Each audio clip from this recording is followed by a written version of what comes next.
French general and statesman, leader of the Free French during World War II, and the architect of the Fifth Republic, Charles de Gaulle's political ideology, Gaullism, has become a major influence in French politics.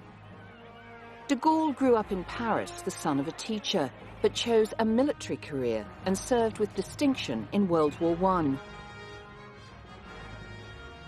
During the 1930s, de Gaulle authored books on military subjects criticizing France's reliance on the Maginot Line, a fortification built before World War II to protect France's eastern border.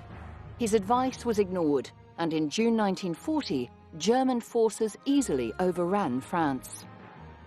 As Under-Secretary of National Defense and War, de Gaulle refused to accept the French government's truce with the Germans and escaped to London, convinced that the British would never surrender and that American power, once committed, would win the war.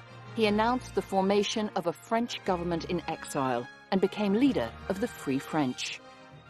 On June 18, 1940, on BBC Radio, he insisted that France had only lost a battle, not the war, and called upon patriotic Frenchmen to resist the Germans. This inspiring broadcast won him worldwide acclaim. The speech helped to rally the French resistance movement and earned him much popularity amongst the French people and soldiers. After the liberation of Paris in August 1944, de Gaulle was given a hero's welcome in the French capital. When the Germans were driven back, de Gaulle had no rivals for leadership in France. As president of the Provisional Government, he guided France through the writing of the Constitution on which the Fourth Republic was based. First, we had to rely on British resistance, fighting alone and almost without arms, facing the might of Germany and Italy. We also had to believe that Germany's ambitions would necessarily force into war the two great powers, Russia and the United States, without whom no decisive result could have been obtained. And we finally had to be sure that the French people would not accept defeat and would unite to one day finish the war, victorious.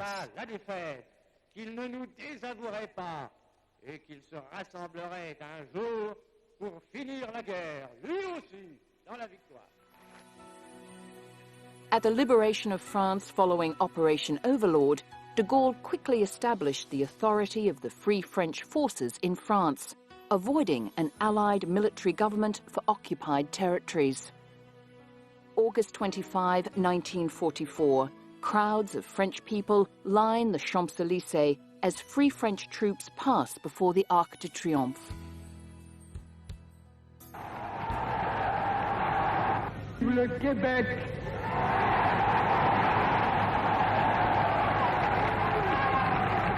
Vive le Québec libre!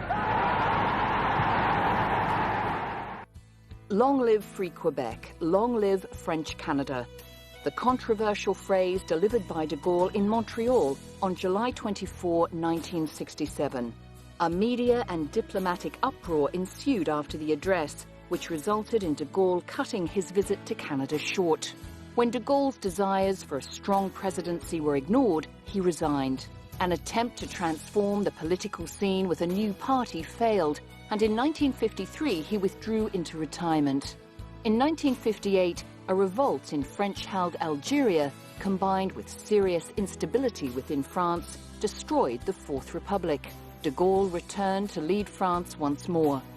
The French people approved a new constitution and voted de Gaulle president of the Fifth Republic.